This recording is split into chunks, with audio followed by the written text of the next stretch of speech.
Hello everyone, welcome to my channel let's study. और आज हम बहुत इंपॉर्टेंट टॉपिक करने वाले हैं डिस्कस, जो कि क्लैट पीजी के लिए भी इम्पॉर्टेंट है, जिसका नाम है Muslim women right to invoke extra judicial divorce. एक बहुत रीसेंट केस आया है एक्स वर्सेस वाई, जो कि केरला हाई कोर्ट ने जिसमें जजमेंट दिया है। और उसमें ये इशू रेज हुआ था कि क्या जो मुस्लिम वुमेन है dissolution of Muslim marriages act के बाद क्या उनका जो राइट है इन्वोक कराने का एक्स्ट्रा जुडिशल डाइवोर्स वो उनका ख़त्म हो चुका है। तो ये एक बहुत इम्पॉर्टेंट इशू रेज हुआ था। तो इसमें हमें सबसे पहले जानना है कि डाइवोर्स के क्या क्या काइंड्स हैं मुस्लिम लॉ के अंडर। फिर दूसरी चीज़ जो हमें जानने की ज़रूरत है वो है हाई कोर्ट ने क्या फ़ैसला दिया है। फिर क्या कुछ रेफर्ड केसेस हम इसमें देखेंगे। तो अगर मुस्लिम मैरिज डिसोल्यूशन करवाना है मुस्लिम मैरिज का, तो उस दो तरीके से हो सकता है, या तो पार्टीज़ की डेथ हो जाए या सेकेंड है डाइवोर्स से।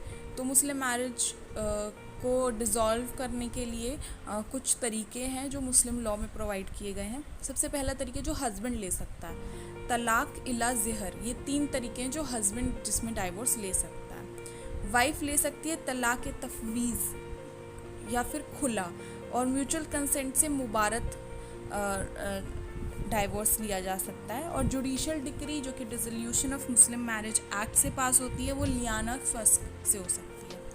तो जैसे कि हमें पता है कि हमें बेसिकली वाइफ से रिलेटेड डाइवोर्सेस देखने हैं, तो हम देखते हैं सबसे पहले तलाक तफवीज़ क्या है।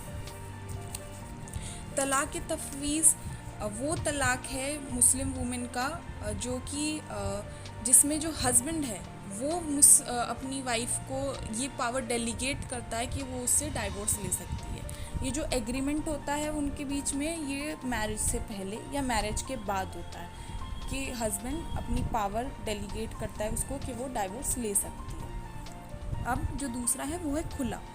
खुला में ये होता है कि वाइफ एक ऑफ़र देती है हस्बैंड को और एक कंसिडरेशन के साथ देती है, और जो हस्बैंड है वो उस ऑफ़र को अगर एक्सेप्ट कर लेता है तो वो डाइवोर्स खुला डाइवोर्स माना जाता है। मुबारत मीन्स कि म्यूचुअल कंसेंट से दोनों म्यूचुअली एग्री करके डाइवोर्स ले सकते हैं।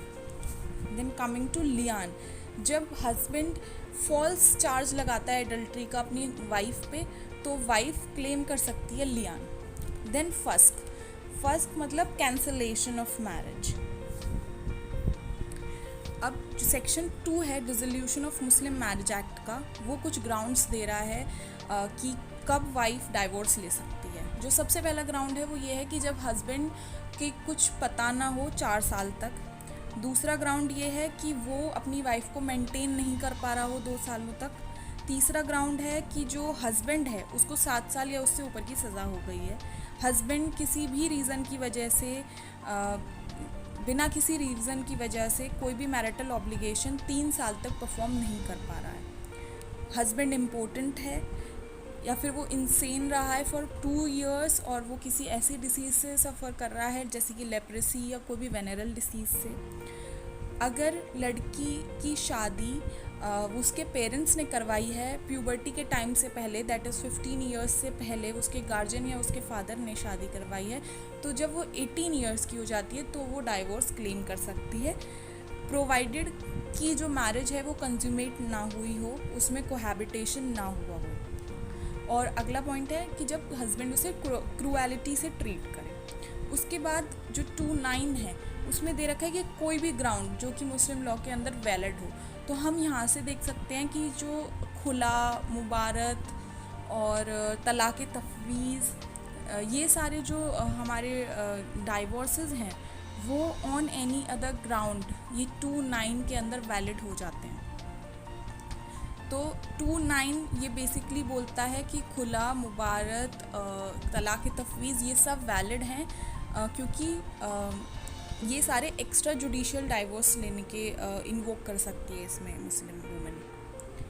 अब इस केस में क्या बोला गया है एक्स वर्सेस वाई के केस में, कि जो मुस्लिम वुमेन है उसके पास राइट है to invoke extra judicial divorce. ये भी बोला गया है कि जो K C Moin versus Nafisa and others 1972 का केस है उसको अच्छा नहीं माना गया है, और उसको ओवर रूल करते हुए ये बोला है कि किसी भी सरकमस्टांसेस में मुस्लिम वुमेन के पास राइट है कि वो अपना एक्स्ट्रा जुडिशल डाइवोर्स क्लेम कर सकती है।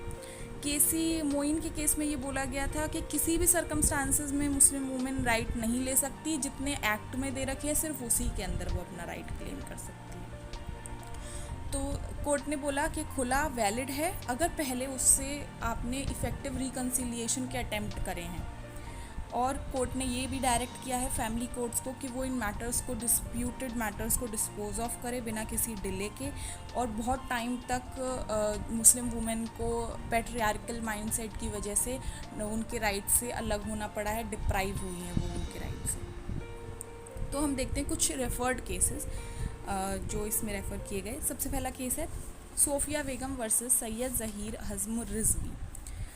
तो ये एक्ट इसलिए बनाया गया था, इस केस में बोला गया कि ये एक्ट इसलिए बनाया गया था कि जो सफ़रिंग वाइफ है उसकी सफ़रिंग को कम करने के लिए। दूसरा केस जमीला खातून वर्सेस कासिम अली अब्बास अली और नूर बीबी वर्सेस पीर बख्श। इन दोनों के केस में ये बोला गया कि ये जो एक्ट है ये सिर्फ एक पोर्शन है मुस्लिम लॉ का, और हमें मुस्लिम लॉ को पूरे तरीके से पढ़ना है। सिर्फ हम ये एक्ट नहीं पढ़ सकते, हमें मुस्लिम लॉ को पूरी तरीके से पढ़ना है। ये एक्ट सिर्फ एक पार्ट है मुस्लिम लॉ का।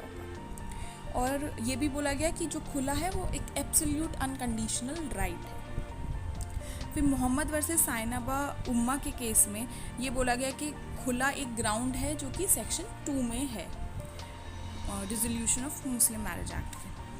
और अगला केस मुंशी वजुल उल रहमीन वर्सेस लतीफ़ी फतून निसा 1861।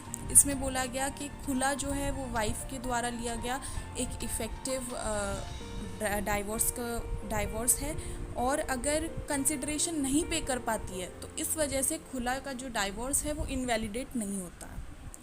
फिर इसके बाद हम देखते हैं हदीत में बोला गया है कि खुला वैलिड है अगर वो 3 कंडीशंस सेटिस्फाई करता है।